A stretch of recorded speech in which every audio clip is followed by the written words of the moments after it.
Ameen rounds உங்களை அன்போடு வரவேற்கிறது. Doctor MS. உதயமூர்த்தி அவர்கள் எழுதிய எண்ணங்கள் என்ற புத்தகத்தின் வாசிப்பு.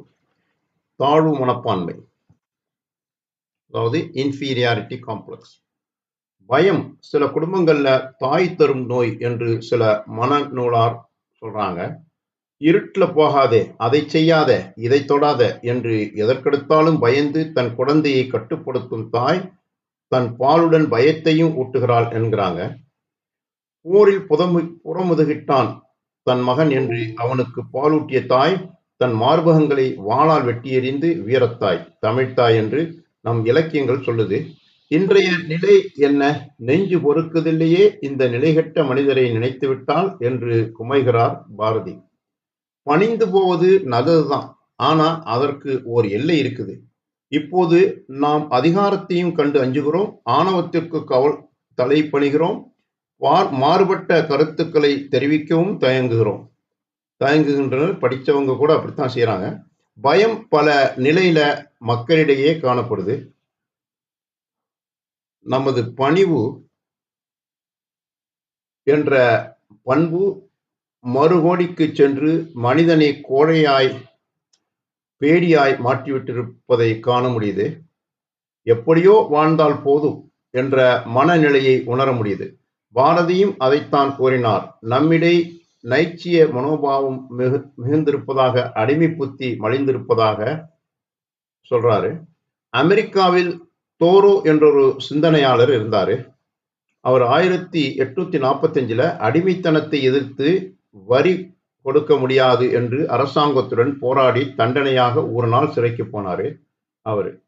அவரது கருத்துக்களே லியோ டால்ஸ்டாய் என்ற ரஷ்ய எழுத்தாளரையும் பின்னர் மகாத்மா காந்தியையும் செயல்பட தூண்டின.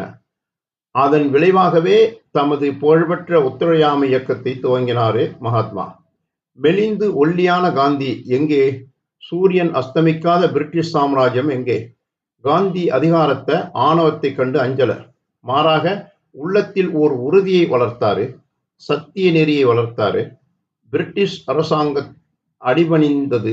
அதிகாரத்தை கண்டு பயப்படுபவர்கள் காந்தியை பற்றி சிந்திக்க வேண்டும், முன்மாதிரியாக கொள்ள வேண்டும். மாணவர்கள் பரீட்சையை கண்டு பயப்படுறாங்க.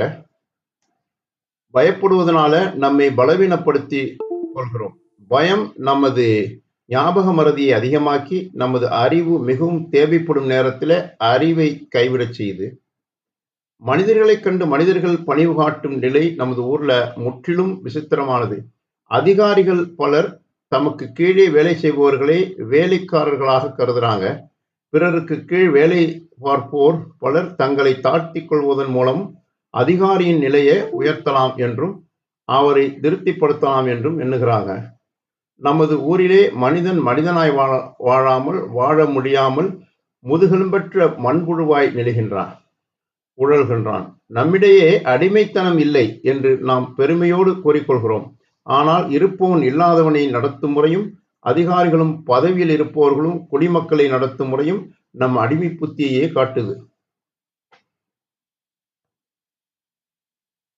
நாம் அனைவருள்ளும் இப்பிரபஞ்ச அறிவு உரைகிறது. நம் அனைவருள்ளும் ஆண்டவன் குடியிருக்கிறான். அதை உணராது நம்மை நாமே தாழ்த்தி கொள்ளும் ஒரு மனநிலையே, தங்களை தாங்களே சிறுமைப்படுத்திக் கொள்ளும் ஒரு உள்ள நிலையை உலகில் நாம் வேறெங்கும் காண முடியாது. நேருவின் காலில் விழுந்து வணங்கிய ஒரு மனிதரை அலாக்காய் தூக்கி கூட்டத்தில் வீசி எறிந்த சம்பவத்தை எண்ணி பாருங்க.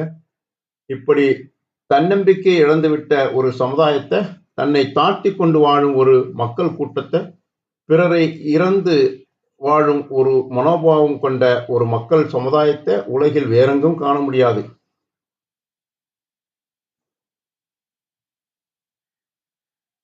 நம்மால் முடியுமா என்ற சந்தேகம் நம்மால் முடியாது என்ற நம்பிக்கையாய் ஊறி நமது தாழ்வு மனப்பான்மையே வெளிவருகிறது. நமக்கு ஏற்படும் பயத்தினால நாம் பிறரை சார்ந்து நிற்க விரும்புகிறோம். பிறரிடம் நமது பொறுப்புகளை ஒப்புவிப்பதன் மூலம் நமது பிரச்சனையிலிருந்து, அவற்றை சமாளிப்பதிலிருந்து தப்பிக்க பார்க்கிறோம். கடல் பூராவும் தண்ணீர் இருந்தாலும் கடல் நீர் கப்பலுக்குள் புகாதவரை கப்பல் அமிழ்ந்து போவதில்லை. அதே போலத்தான பயமும். மனம் என்ற கப்பலுக்குள் சஞ்சலம், பயம், திகில், பீதி, சந்தேகம் என்ற ஓட்டைகள் ஏற்படாதவரை எந்த உலகப் பிரச்சனைகளும் நம்மை அசைக்க முடியாது. சிலர் எழுதும் கடிதங்கள் அழுகையாகவும் ஒப்பாரியாகவும் இருக்கும்போது அவர்களுக்கு நான் கூறும் யோசனை, கொஞ்சம் தைரியத்தை விலைக்கு வாங்குங்கள் என்பதுதான். பலர் தைரியம் எந்த கடையில விக்குது என்று வியப்புடன் கேட்கிறாங்க.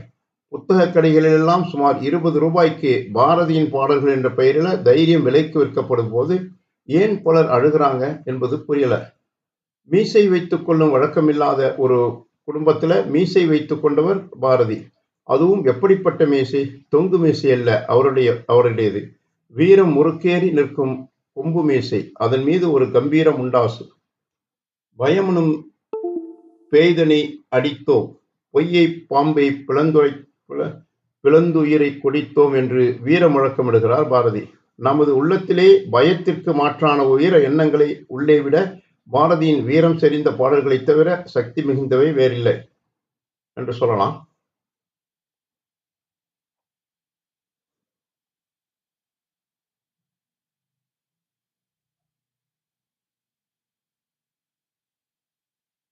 Thanks for watching. Please subscribe our YouTube channel.